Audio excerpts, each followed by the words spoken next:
Campioni d'inverno, quale modo migliore per finire il 2021 con 2 ritorni, lo stadio di Bagheria per le partite in casa e Roberto Giglio che ha perso il derby settimana scorsa, oggi parte in panchina, oggi l'ultima in classifica per arrivare a 30 punti tondi.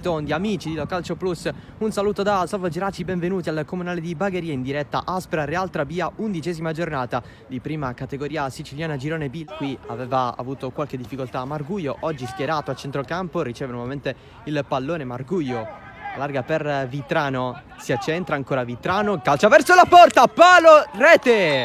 Il vantaggio dell'Aspra con Vitrano che si riscatta subito dopo essere stato a secco contro il Bagheria, 1-0. Il piazzato sul secondo palo di Antonio Vitrano, sono 14 in stagione, 12 in campionato. L'intenzione quando Gio sarà titolare. C'è anche un gioco di parole con Gaio, i due si possono confondere. Antonino Vitrano davanti la porta, il tocco di Grillo sulla linea, il salvataggio, ma c'è il gol convalidato dall'arbitro. Il Real Trabia si va a lamentare, ma c'è il raddoppio dell'Aspra al 28esimo con Vitrano doppietta, torna a segnare, sono 15 in stagione. L'arbitro non lo ha assegnato subito il gol, vedremo anche se l'allenatore del Real Trabia vorrà giocarsi le restanti 3 carte in panchina subito oppure palmarle a secondo tempo in corso.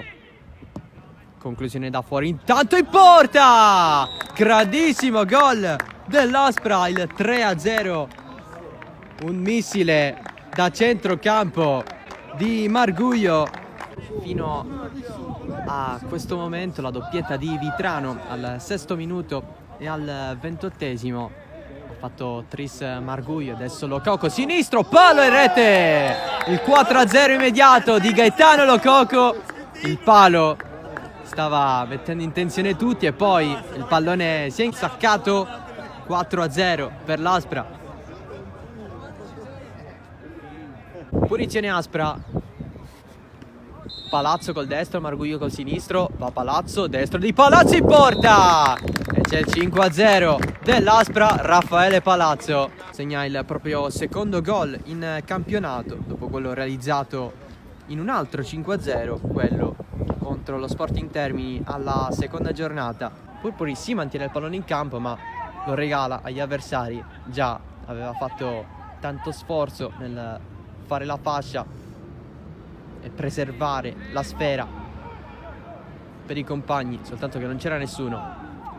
Occhio all'Aspra, Palazzo appoggia in area per la conclusione in porta di Lococo e 6-0 e doppietta per Lococo che fa l'8° in stagione. Dunque per il Real Trabia questo è il passivo più pesante. Aspra ha subiti 8 di gol, c'è la Master Pro a 9 e poi il Gemini a 12. Intanto Giovanni D'Amico davanti la porta di Grillo non sbaglia, c'è anche il gol del 7-0 con Giovanni D'Amico, secondo consecutivo.